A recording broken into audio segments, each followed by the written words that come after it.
है, क्योंकि अब बहुत जगहों से लोग बिना पूछे ही सीधे पहुंचते हैं, तो जानकारी इस बात की नहीं हो पा रही है कि कितने लोग रहेंगे। हम लोग अनुमान लगा सकते हैं कि 10,000 भी हो सकते हैं, 15,000 भी हो सकते हैं, 20-25,000 भी हो सकते हैं, या उससे कम भी हो सकते हैं। हालांकि हम लोगों ने निवेदन किया है सभी जगह के गुरु भाई गुरु बहनों से कि आप जो है अपने अपने स्थान पे, अपने अपने ज़िले में साहब के उस दिवस को संकल्प दिवस के रूप में मनाइए, और जो साहब ने चाहा है वही उनके लिए सबसे सुंदर उपहार, सबसे सच्ची श्रद्धांजलि होगी, और वो है शिव के कसे से बनाकर उनको देना। उन्होंने हमेशा यही चाहा कि अगर मुझको देना है तो शिव का से दो। तो शिव की शिष्यता की घोषणा हो हर जगह पे, हर जगह का जो माहौल है वो शिव शिष्यता की घोषणा से गूंजे, इसी की कोशिश हम सभी शिव शिष्यों को करनी है। और क्योंकि यहाँ रांची में, मुख्यालय रांची में साहब का ये उपवन भी है, तो उपवन के इस स्थल पे विभिन्न जगहों के लोग आएंगे ही आएंगे, और ये अब उनका अधिकार है कि उनको आना है, और हमारा आपका कर्तव्य है कि उन आने वाले सभी लोगों के लिए जो भी व्यवस्था बात हो सकती है, जो सेवा भाव हम लोगों से हो सकता है, वो हम सब मनसा वाचा कर्मणा करें। क्योंकि ये एक ऐसा दिवस है जिसके बारे में साहब ने ही एक बार कहा था कि जब मैं पैदा हुआ तो दीपावली मनी, और जब मैं शरीर छोड़ूंगा तो मुहर्रम मनेगा। तो सारे लोगों के दिलों में गम का अथाह सागर लेकर लोग आएंगे, क्योंकि बीच में कुछ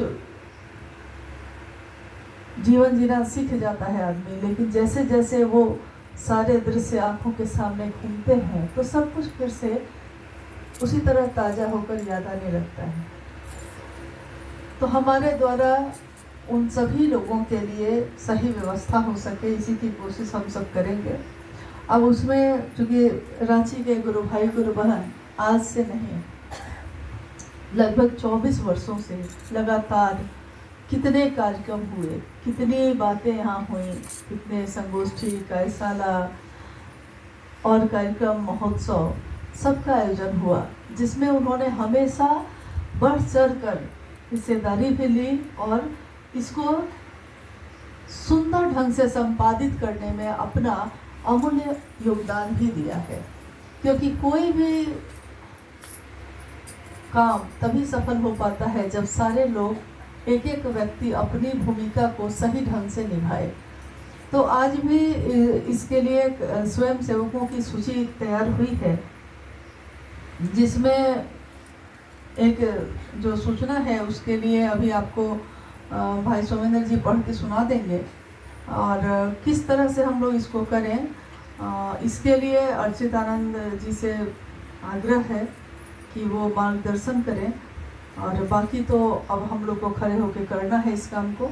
तो कैसे करना है अब आज हम लोग इस पे बात करेंगे, क्योंकि आज के बाद कल और परसों 2 दिन यहाँ आसपास सफाई में चल रही है, और क्योंकि आपको पता हो, ये सूचना भी देते कि ये कार्यक्रम जो है अब इस बार मैदान में नहीं हो रहा है, तो ये इधर रास्ते से जो कॉरिडोर बन रहा है और इधर की जो व्यवस्था है वही हम लोग की व्यवस्था है। और मैदान में जो अगर आप देख रहे होंगे तो वो कुछ एक यहाँ पे समिति है जिनके द्वारा दुर्गा पूजा इस सब की तैयारी में वो लोग अभी से लग गए हैं, तो उनके तरफ से वो बुकिंग हो चुकी थी, इसलिए और कोई चारा भी नहीं था। और बाकी आगे के बारे में अभी अर्चित आनंद जी बताएंगे। अपने गुरु महादेव साहब जी और आप सबको मेरा प्रणाम है।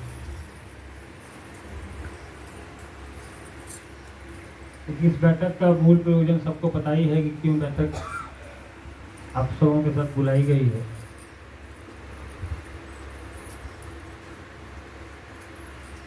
जैसा कि बरका जी ने कहा कि 24 साल से रांची के लोग साहब के बताए रास्ते पर चल रहे हैं और मुख्यालय के तौर पे साहब जहाँ रहते हैं वही मुख्यालय रहता है। इसी तर्ज पे साहब ने रांची में जितना समय बिताया, आप लोगों ने साहब के बताए रास्ते पे चलने का प्रयास किया और आगे भी चल ही रहे हैं, आज भी चल रहे हैं। इन 24 साल में आप लोगों ने हर तरह का आयोजन जो साहब के शरीर में रहते भी हुआ, उसमें आप लोगों ने सहयोग किया है।